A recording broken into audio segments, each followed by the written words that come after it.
नमस्कार दोस्तों, स्वागत है आपका स्टडी हिंदी यूट्यूब चैनल में। मैं सिर्फ ओम जायसवाल। दोस्तों लगातार मैं आपके लिए जीके जीएस कवर कर रहा हूं आपके अपकमिंग परीक्षा एनटीपीसी के लिए, जिसका सीबीटी 1 में आपको 40 नंबर जीके जीएस के आते हैं। तो ये बहुत इंपॉर्टेंट एकदम परीक्षा पैटर्न पे है दोस्तों। हम लोग इस श्रृंखला को लेकर चल रहे हैं और आज इसका 13वां भाग है। मतलब इसके पहले के अगर आपने 12 भाग नहीं देखे हैं तो आपने 12 क्लास मिस किया है, बहुत कुछ मिस कर दिया है। तो बिल्कुल आपको मजा आएगा। 100% मैं रिवीजन के साथ साथ चलता हूँ जिससे कि आपको याद भी होता रहे।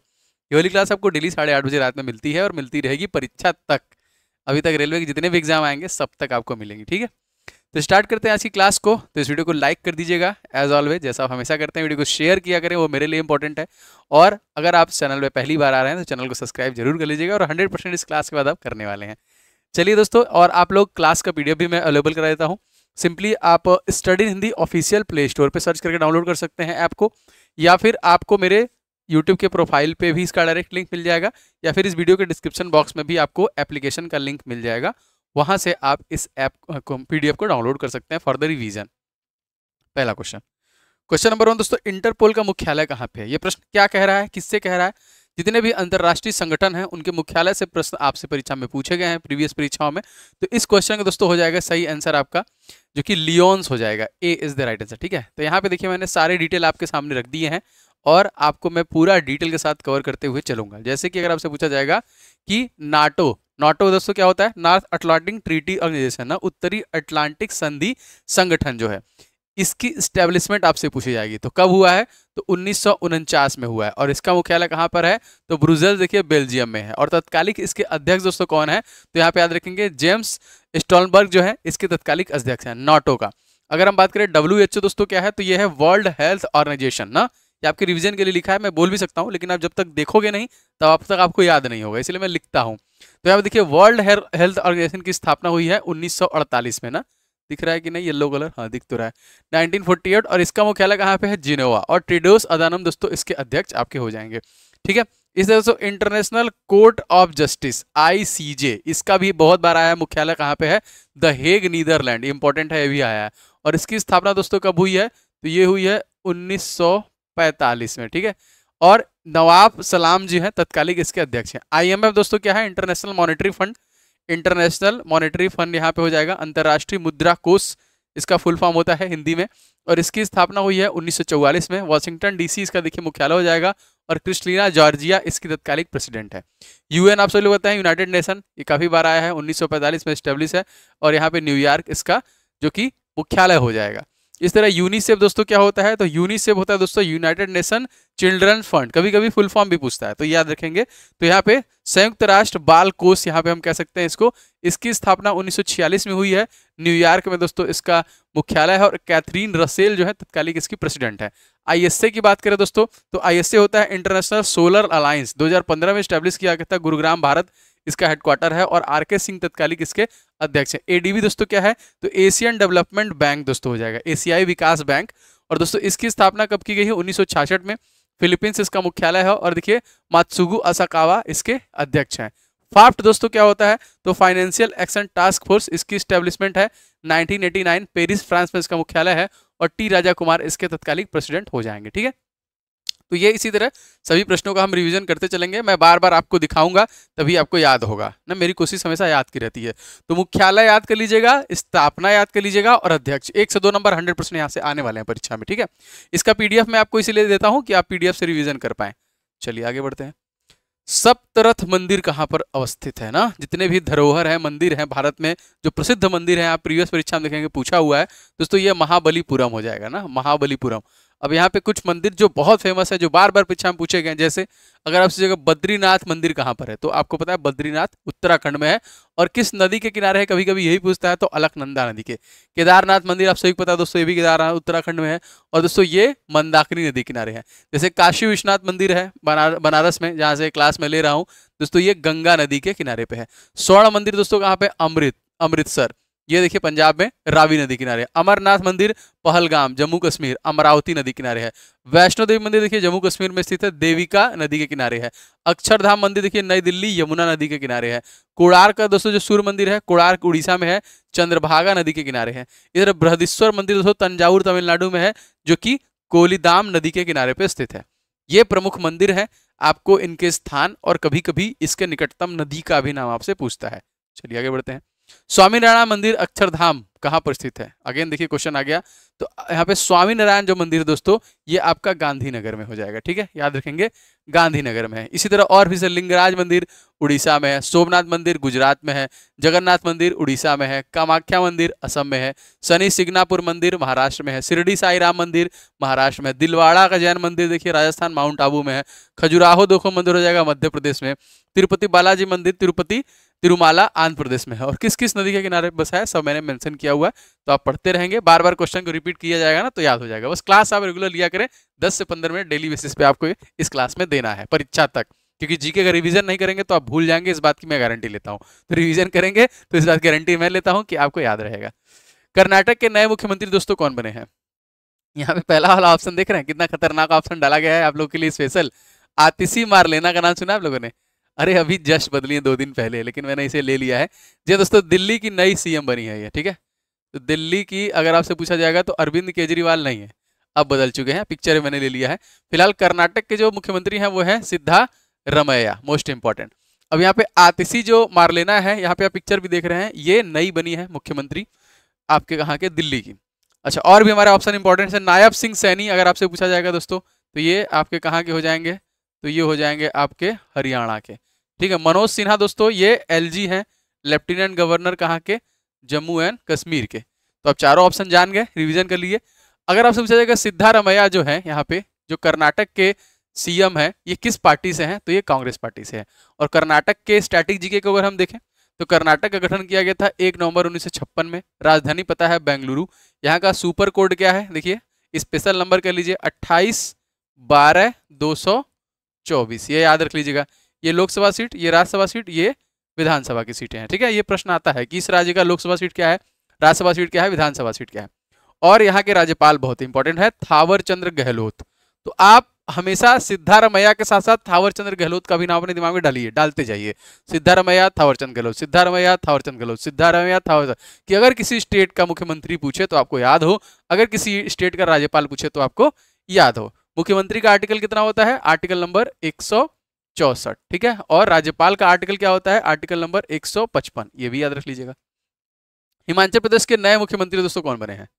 एलिमिनेट कर लीजिए अगर आपको याद है तो। प्रेम सिंह तमांग कहाँ के हैं? एलिमिनेशन में देखा जाए तो सिक्किम के हैं। ठीक है, हेमंत सोरेन कहाँ के हैं? झारखंड के फिर से बनाए गए हैं। ठीक है, और भजन लाल शर्मा ये राजस्थान के हैं। ठीक है, सुखविंदर सिंह सुक्खू ही हो जाएंगे इस क्वेश्चन में, ऑप्शन नंबर डी देखिए से हो जाएगा। तो ये हो जाएंगे सुखविंदर सिंह सुक्खू। अगर आपको सभी राज्य के याद हो जाएंगे राज्यपाल तो आप उससे दूसरा पढ़ेंगे, आपको एक याद हो जाएगा। तो सुखविंदर सिंह सुक्खू किस पार्टी से हैं? कांग्रेस पार्टी से हैं। और दोस्तों इसका गठन किया गया था 25 जनवरी सन 1971 ना, 62, 71, 75। ठीक है, तो यहाँ पे देखिए, यहाँ पे हो जाएगा 25 जनवरी 1971, शिमला धर्मशाला इसकी राजधानी है। लोकसभा सीट 4, राज्यसभा सीट 3 और 68 विधानसभा सीट है। और यहाँ के राज्यपाल कौन है? शिव प्रताप शुक्ला। ठीक है, सुखविंदर सिंह सुक्खू और शिव प्रताप शुक्ला ना, सुखविंदर सिंह सुक्खू और शिव प्रताप शुक्ला। अब सही है?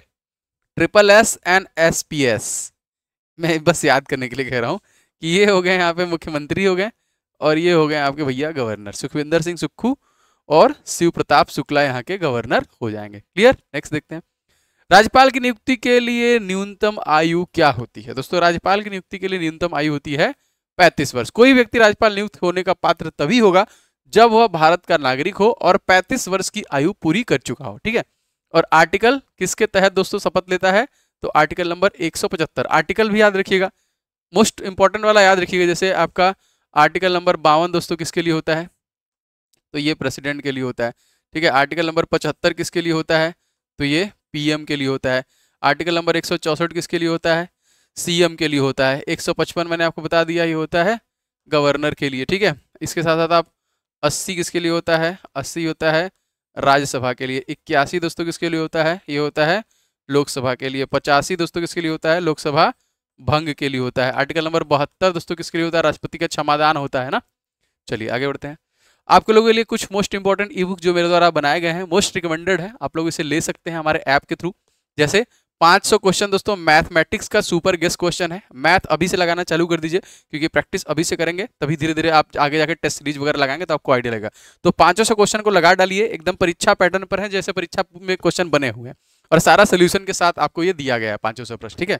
इसके साथ दोस्तों जीके को टॉपिक वाइज मैंने यहाँ पे कवर किया है, 70 टॉपिक है, ऑल इन वन, सारा आपको आगे सभी परीक्षाओं में हेल्प करेगा। तो टॉपिक वाइज पढ़ते रहेंगे आप, खुद से भी मैं भी पढ़ाऊंगा तो आपको याद होता रहेगा, इसलिए ये मोस्ट इंपॉर्टेंट कैटेगरी में है, तो आप इसे ले लीजिएगा। और स्टैटिक जीके के 2500 प्रश्न विद 2500 सोल्यूशन, मतलब डिटेल के साथ। तो स्टैटिक जीके के अब तक जितने भी प्रश्न बने हैं उसके 2500 प्रश्न प्लस डिटेल के साथ दिए गए हैं। ये तीनों ई बुक आप हमारे एप्लीकेशन के ई बुक वाले सेक्शन से ले सकते हैं, ठीक है। और ये आपको दिख रहा है यहाँ पे, यहीं भी दोस्तों हिस्ट्री का एक ई बुक है, वो फ्री है, सिंपली आप इसे फ्री में डाउनलोड करके पढ़ सकते हैं, देख सकते हैं, ठीक है। बाकी क्लास पीडीएफ आपको ये क्लास पीडीएफ वाले सेक्शन में मिल जाता है। कांग्रेस के किस अधिवेशन में हिंदी को सर्वप्रथम राष्ट्रभाषा के रूप में प्रयुक्त किया था? कांग्रेस के अधिवेशन भी बहुत बार परीक्षा में आया हुआ है, सही आंसर हो जाएगा बेलगांव अधिवेशन, ठीक है। इसमें हिंदी को सर्वप्रथम राष्ट्रभाषा के रूप में लिया गया। अब यहाँ पे मैंने मेंशन तो किया हुआ है, हालांकि दिख रहा होगा आप लोग को।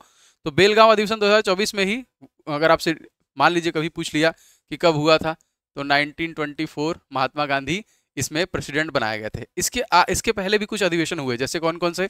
लखनऊ अधिवेशन, कलकत्ता अधिवेशन, नागपुर अधिवेशन, बेलगांव अधिवेशन और कानपुर अधिवेशन। तो लखनऊ वाला दोस्तों कब हुआ था? तो 1916 में। कलकत्ता का हुआ था 17 में। नागपुर हुआ था 20 में।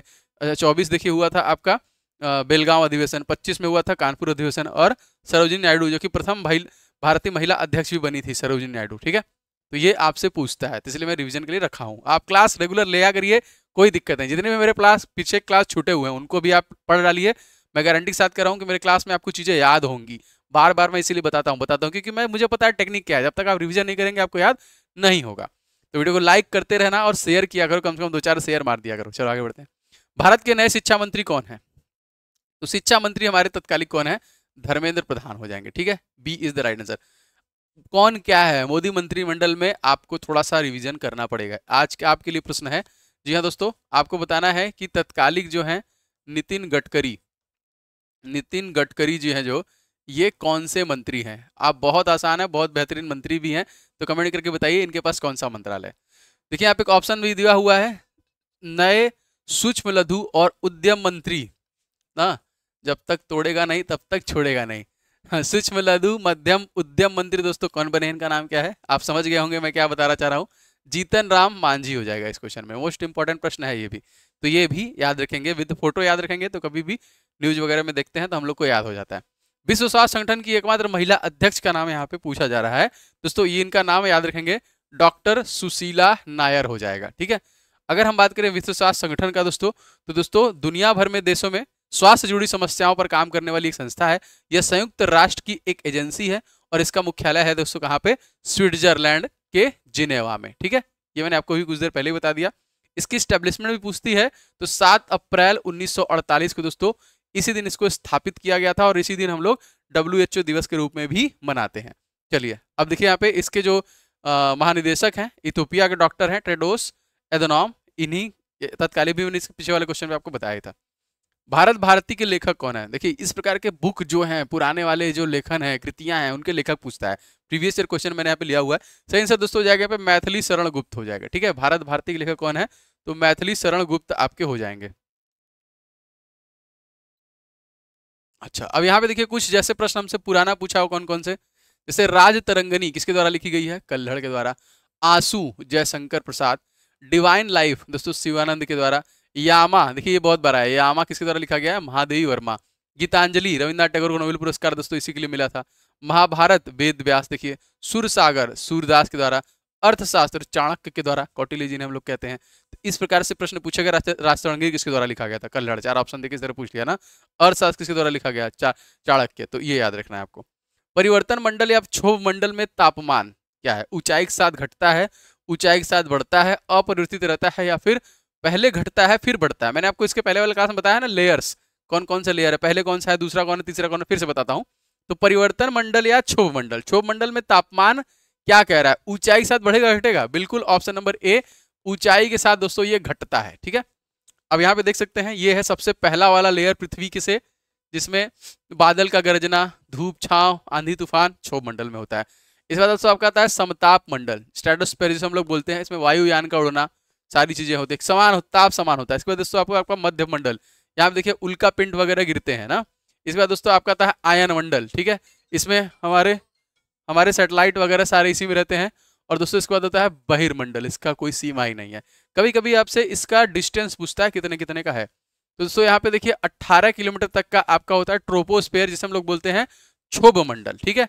इसके बाद होता है स्ट्रेटोस्फेयर, जो होता है वो 50 किलोमीटर तक होता है, जिसे हम लोग बोलते हैं समताप मंडल, ठीक है। इसके बाद 80 किलोमीटर तक दोस्तों यहाँ पर आपका होता है मध्यमंडल, से हम लोग मीसोस्फीयर बोलते हैं, देखिए इसमें उल्का पिंड वगैरह गिरते हैं, ठीक है। इसके बाद 400 किलोमीटर तक दोस्तों आपका होता है जो कि आयन मंडल, आयनोस्फीयर, और इसी में हमारे सैटेलाइट कम्युनिकेशन नेटवर्क, जैसे हम फोन से बात कर रहे हैं, इंटरनेट यूज कर रहे हैं, सारी चीजें इसी में होती है, ठीक है। तो ये देखिए इंपॉर्टेंट है, आपको पहले लेयर से याद रखना है, उसके डिस्टेंस को भी आपको याद रखना है। चलिए आगे बढ़ते हैं, क्या कह रहा है भाई। समताप मंडल के निचले भाग में, समताप मंडल के निचले भाग में जेट विमान बहुत आसानी से और निर्विघ्नता के साथ उड़ सकते हैं। इसका उपयुक्त स्पष्टीकरण क्या है? दो ऑप्शन दिए हुए हैं, पढ़ते हैं। समताप मंडल के निचले भाग में बादल या जलवाष्प नहीं होते हैं, ठीक है। समताप मंडल के निचले भाग में ऊर्ध्वाधर पवन नहीं होती है। इस संदर्भ में उपयुक्त में से कौन सा कथन सही है? तो यहाँ पे बात तो सही बोला जा रहा है ना, मतलब यहाँ पे 1 और 2 दोनों कथन सत्य हैं कि विमान इतनी आसानी से बेझिझक क्यों उड़ते हैं, क्योंकि भाई बादल वगैरह जलवाष्प वाला नहीं होते हैं। बादल जब भी आप देखेंगे भाई ऊपर जब जहाज उड़ता है नीचे होता है बादल, तो इसका देखिए ऑप्शन ए और 2 दोनों सही हो जाएगा। प्रीवियस ईयर क्वेश्चन है ये। बुडापेस्ट किस नदी के किनारे हैं? प्रीवियस ईयर एग्जामिनेशन में जो अलग अलग देश की राजधानियां, कोई उनके बेहतरीन शहर हैं, अगर वो किसी नदी के किनारे बसे हुए हैं तो वहां से भी प्रश्न पूछे गए हैं। तो सही आंसर दोस्तों जाएगा Danube, C is the right answer ना। जैसे अगर आपसे पूछा जाएगा वियना, ठीक है, तो यहाँ पे देखिए ये भी डेन्यूब नदी के किनारे ही आपका है। टोक्यो देखिए अराकावा नदी के किनारे है। रोम देखिए टाइबर नदी के किनारे पे है। मरे डार्लिंग ऑस्ट्रेलिया की राजधानी, बताइए कौन सा है? नोबेल पुरस्कार कुल कितने क्षेत्रों में जाता है? बहुत बार हम प्रश्न पढ़ चुके हैं, तो हम देखेंगे इसको। फिलहाल आप लोगों के लिए नया है अगर, तो आप याद रखेंगे 6 टोटल सब्जेक्ट हैं जिन पे नोबेल पुरस्कार दिया जाता है। एबेल पुरस्कार भी था, लेकिन अब वो अलग से जाता है मैथ के लिए। तो फिजिक्स हो गया आपका, देखिए आपका कौन सा हो गया भैया? भौतिकी, भौतिकी के क्षेत्र में दिया जाता है। इसके बाद हो गया आपका रसायन के क्षेत्र में दिया जाता है, ठीक है। चिकित्सा, मेडिसिन, ठीक है, चिकित्सा के क्षेत्र में दिया जाता है। इसके बाद दोस्तों हो गया आपका लिटरेचर ना, साहित्य के क्षेत्र में दोस्तों दिया जाता है। इसके बाद हो गया आपका शांति, पीस के क्षेत्र में दिया जाता है। और इसके बाद होता है आपका इकोनॉमिक्स, अर्थशास्त्र के क्षेत्र में दिया जाता है, ठीक है, समझ गया। लेकिन यहाँ पे प्रश्न आता है कि अब तक ऐसे कितने भारतीय हैं जिनको नोबेल पुरस्कार मिल चुका है? तो अब तक 9 ऐसे भारतीय हैं जिनको नोबेल पुरस्कार मिल चुका है। वो कौन कौन से हैं, किस लिए, कि मतलब उनको किस फील्ड में मिला है और किस सन में मिला है, ये प्रश्न आता है। आइए देखते हैं। तो यहाँ पे देखिए नोबेल प्राइज पाने वाले भारतीय या भारतीय मूल के व्यक्ति में ये स्पेशली बात हो रहा है मदर टेरेसा के लिए, जो कि कहाँ की रहने वाली थी, कोई बता सकता है? कमेंट करके बताइएगा। भारत में नागरिकता लिया था उन्होंने। तो सबसे पहले देखिए साहित्य के क्षेत्र में गीतांजलि के लिए सन 1913 में रविन्द्रनाथ टैगोर को मिला। दूसरे नंबर पे 1930 में देखिए डॉक्टर चंद्रशेखर वेंकट रमन, जो कि फिजिक्स के क्षेत्र में नोबेल पुरस्कार पाने वाले व्यक्ति बने हैं। 68 में देखिए हरिगोविंद खुराना को मेडिसिन के लिए दिया गया। उसके बाद देखिए 1979 में इनको 80 में भारत रत्न भी दिया गया था मदर टेरेसा को। तो 1979 में मदर टेरेसा को शांति के लिए मिला। 1983 में डॉक्टर सुब्रमण्यम चंद्रशेखर को फिजिक्स में मिला। 1998 में अमर्त्य सेन को इकोनॉमिक्स में मिला। 2009 में वेंकट रमन रामकृष्णन को केमिस्ट्री के लिए दिया गया। कैलाश सत्यार्थी को देखिए शांति के लिए 2014 में मिला। और 2019 में अभिजीत बनर्जी को इकोनॉमिक्स के लिए दिया गया, ठीक है। इसका क्रम क्या बन रहा है? इसका क्रम बन रहा है 1913, 1930, 1968, 1979, 1983, 90 के पहले। उसके बाद 1998, 2009 और 2014 और 2019। देखिए यही है क्रम मिलने का। अब तक 9 लोगों को मिल चुका है, ठीक है। भारतीय संविधान के किस अनुच्छेद में यह उल्लेख है कि जो कानून किसी भी मौलिक अधिकार के साथ असंगत है या उसका अल्पीकरण करते हैं, ऐसी संगति की सीमा तक शून्य होंगे? अच्छा, किस अनुच्छेद में है ये बताना है हमको ना। किस अनुच्छेद में इसका वर्णन किया गया है कि कानून किसी भी मौलिक अधिकार के साथ असंगत है या उनका अल्पीकरण करते हैं वह ऐसी असंगति की सीमा पर शून्य होंगे। दोस्तों ये है आपका आर्टिकल नंबर 13 में दोस्तों ऐसा बोला गया है। क्या कहा गया है? तो यही सेम चीज है। 14 क्या कहता है? विधि के समक्ष समानता, सबके लिए कानून बराबर। 5वां क्या कहता है? 15वां क्या कहता है? धर्म, मूल वंश, जाति, लिंग या जन्म स्थान के आधार पर भेदभाव नहीं किया जाएगा। 16वां क्या कहता है? लोक नियोजन के विषय में अवसर की समानता देता है। संविधान के कौन सा अनुच्छेद में मौलिक अधिकारों के संदर्भ में राज्य को परिभाषित करता है? दोस्तों यहाँ पे हो जाएगा आर्टिकल नंबर 12। ठीक है, तो संविधान का जो कि अनुच्छेद 12 के भाग 3 में प्रयोजन के लिए राज्य शब्द को परिभाषित किया गया है। अनुच्छेद 12 के अनुसार राज्य शब्द में सम्मिलित हैं भारत की सरकार एवं संसद, राज्य की सरकारें एवं विधानमंडल, सभी स्थानीय प्राधिकरण एवं अन्य प्राधिकारी। ठीक है, मलयालम किस राज्य की राजभाषा है? अलग अलग राज्यों के राज्य की पशु, राज्य की पक्षी, जिले कितना है, वहाँ की लैंग्वेज क्या है, लिटरेसी रेट क्या है, कितने मेल हैं कितने फीमेल हैं, आपको मैं बताऊंगा। हालांकि यही याद रखना है आपको। फिलहाल इस क्वेश्चन में सही हो जाएगा Kerala is the right answer. Pinarayi Vijayan हो जाएंगे यहाँ पे, सिद्धारमैया हो जाएंगे, MK स्टालिन हो जाएंगे, और आंध्र प्रदेश के कौन है भाई? रेड्डी जी। अब यहाँ पे देखिए, उत्तर प्रदेश में हिंदी है, कर्नाटक में कन्नड़ है, मिजोरम में मिजो है, उड़ीसा में उड़ीसी है, उत्तर प्रदेश में आंध्र प्रदेश में तेलुगु है, और गुजरात में गुजराती है, और नागालैंड में जो कि अंग्रेजी है, यहाँ की राज्य की भाषा है। ठीक है, तीसरे अंपायर के नियम से प्रथम शिकार होने वाले बल्लेबाज क्यों है? हंसी मुझे आ गया क्योंकि मैंने देखा हुआ है इसको। Sachin Tendulkar is the right answer. ठीक है, देखिए कभी कभी क्या होता है कि इनकी ऑटोबायोग्राफी भी आती है ना, जैसे playing it my way Sachin Tendulkar का है, a century is not enough Sourav Ganguly का है ना, सनी डेज किसका है? रवि शास्त्री ने, सुनील गावस्कर का। तो ये मैंने लिया हुआ है आपके रिवीजन के लिए ना। तो सचिन तेंदुलकर का क्या हो जाएगा? Autobiography, playing it my way. ठीक है, a century is not enough किसका दोस्तों? ये हो जाएगा आपका सौरभ गांगुली का। इस तरह सुनील गावस्कर का क्या है? सनी डेज। तो ये पूछा जाता है। और पहले व्यक्ति हैं जो थर्ड अंपायर का शिकार हुए थे, सचिन तेंदुलकर। हाल ही में किस बैंक ने दुनिया का पहला कार्बन रिन्यूएबल बॉन्ड जारी किया? दोस्तों ये है आपका वर्ल्ड बैंक।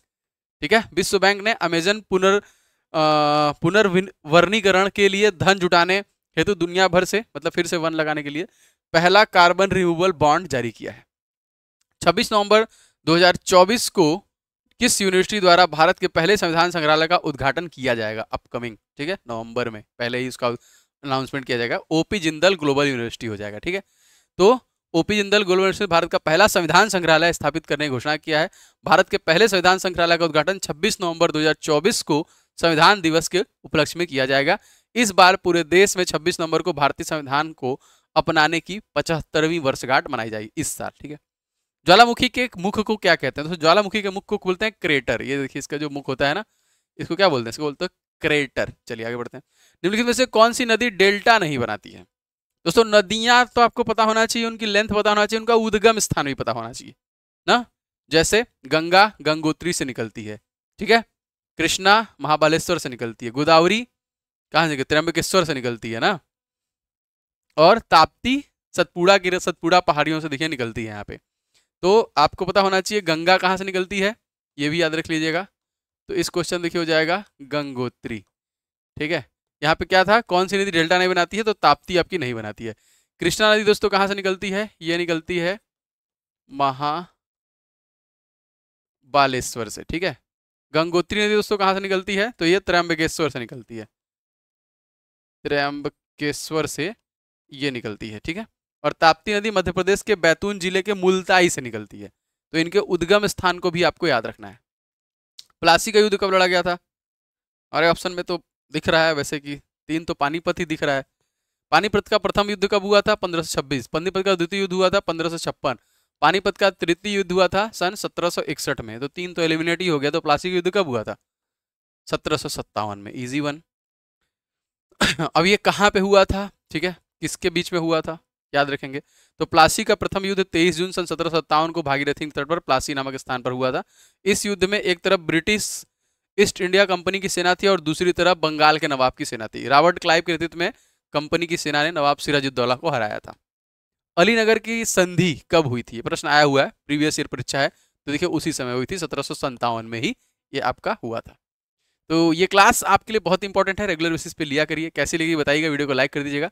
और ये कुछ इंपॉर्टेंट ई बुक्स जो मैंने आपको बताया आप ले लीजिएगा। गणित वाला लेके प्रैक्टिस चालू रखिए, सारे लगा डालिए परीक्षा से पहले पहले 500 प्रश्न सुपर गेस्ट क्वेश्चन है, आपको सोल्यूशन सारा मिल जाएगा इसमें। और जीके का टॉपिक वाइज बहुत इंपॉर्टेंट है, पूरा टॉपिक आपको इसमें मिल जाता है। और स्टैटिक जीके के 2500 प्रश्न, ठीक है। साथ ही ये आपको हमारे ई बुक वाले सेक्शन में मिल जाएगा, और हिस्ट्री वाला ई बुक आपको यहाँ पे फ्री में मिलता है, तो आप फ्री में जाके उसे देख सकते हैं, खोल के पूरा पूरा हिस्ट्री खत्म हो जाएगा। और मैंने एक GK current affairs complete course launch किया, इसमें पूरा आपको GK study GK topic wise cover करा रहा हूँ। जीके के जितने भी टॉपिक हैं वो टॉपिक वाइज, स्टैटिक जीके के स्टेट वाइज जो भी हैं उनका भी मैं पढ़ाऊंगा। जैसे मैं आपको बता रहा हूँ राजकीय पक्षी कौन है, जिले कितने हैं, बड़ा जिला कौन है, छोटा जिला कौन है, उस जिले में जनसंख्या का प्रतिशत क्या है ना, ये सारे जितने बनते हैं इंटरनल, कितने जो कि कह लीजिए अभ्यारण्य है, रामसर साइट है, मंदिर है, इस तरह के। और टॉपिक वाइज करंट अफेयर्स आपको मिलेगा 2024 का, और मंथली करंट अफेयर्स भी मिलेगा। सारे क्लासेस के पीडीएफ मिल जाएंगे, एक्स्ट्रा नोट्स भी दूंगा, जितना ज्यादा हो सके मैं आपको दूंगा, क्योंकि ये रेलवे पूरा कवर करेगा। अपकमिंग 24-25 में जो भी रेलवे की परीक्षा होगा उन सभी को कवर करेगा ये, तो इंपॉर्टेंट है। तो दोस्तों ये आपका पेड कोर्स में मिल जाएगा, तो आप पेड कोर्स में जाके इसे ले लीजिएगा, बहुत इंपॉर्टेंट है। क्लासेस स्टार्ट हो चुकी हैं, इसमें करंट अफेयर्स पहले खत्म करेंगे, क्योंकि मैं जीके यहाँ पे पढ़ा ही रहा हूँ, फिर जीके खत्म करेंगे, अभी समय है, तब तक मैं 1-2 महीने में पूरा इसको समाप्त कर दूंगा, बस रिवीजन और टेस्ट सीरीज लगाना रह जाएगा, ठीक है। तो ऐप में अगर आपने नहीं लिया है तो जाके इसे जरूर से ले लीजिएगा। मिलेंगे कल वाली क्लास में, आपका दिन शुभ हो, जय हिंद।